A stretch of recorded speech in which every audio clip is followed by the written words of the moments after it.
As jy kyk na hierdie skyfie, hier het ons nou 'n sel met sy diploïde aantal kromosome. Jy sal sien daar is die 2 van alles.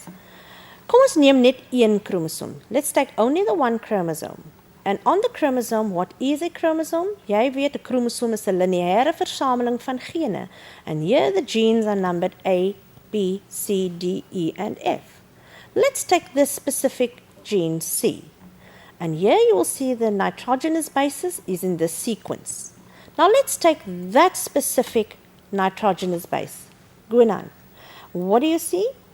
Either it can be substituted. Instead of the G, it can be a T. But it is a mutation that has taken place. Or sometimes it just happens, and remember when this happens? It can happen during crossing over, oorkruising of uitwisseling. Kan dit gebeur dat hier die G heeltemal wegval. Sien jy, die hele stikstofbasis is heeltemal weg en ons noem dit deletion of weglating. And then, if you look at this one, it can be that it is duplicated, but it is a mutation. Now, this mutation can either cause, if the sequence is changed, that means that the function can also change. It might or might not. And this is what makes it either a lethal or a fixed mutation or a neutral mutation. The next one. If you look at this gene, here you see this gene has duplicated itself. It is a mutation. You see, and we are still busy with gene mutations at the moment. Everything that takes place on the genes. The third one is that this sequence, here you see the sequence of the genes is numbered here G, H, I, J, and K. All of a sudden, they have rearranged themselves. Sien julle, hulle is hergerangskik nou, hulle is nou G, the H and the J, they have swapped places, switched places here. So it's G, J, I, H, K, which means it is a mutation. Are you still with us? And then we move on to a chromosomal mutation. Nou is dit nie net meer 'n mutasie wat plaasvind op die gene nie, maar op 'n kromosoom. Kom ons neem hierdie stel kromosome.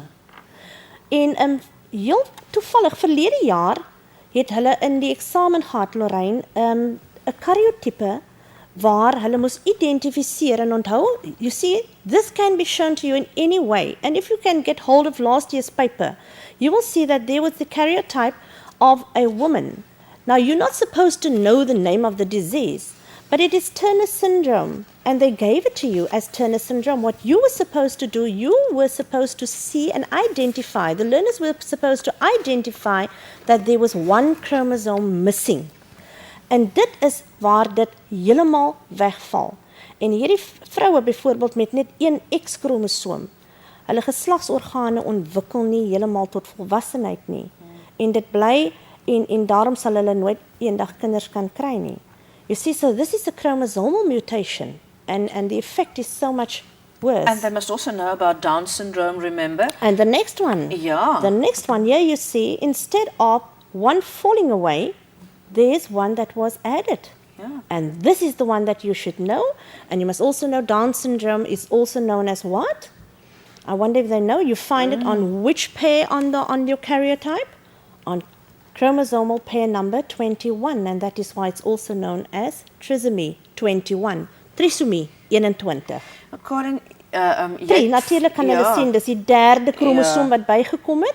En onthou ons net so 'n bietjie weer praat oor die Down syndroom. Julle weet dit is tydens, en dit is die een wat Lorraine vir julle gewys het, tydens metafase, waar die kromosome hulle nie reg rangskik nie, want die twee het aan die een kant van die ewenaarsvlak gaan rangskik, en al drie het dan wegbeweeg na die teenoorgestelde kant, and that is where Down syndrome comes from. Net iets interessant, of om weer wat hulle ook moet weet. Jy het vroeër verwys na die feit dat mutasies, dis nou geen mutasies of kromosoommutasies, en dat die effek daarvan onder 3 tipes geklassifiseer kan word. Ons het die dodelike of die letale mutasies gehad, die neutrale mutasies, en dan die vaste, sommige boeke praat ook van gevestigde mutasies. And this is important. The gene mutations, in most cases, yeah, and there we're going to show it to you on the board just now. Just remember, gene mutations in most cases are lethal or neutral, and they have very little effect. But every now and then there is a gene mutation that will change the ability of the organism to adapt, and that will be transferred to the population so that the population will evolve. And those are the established mutations.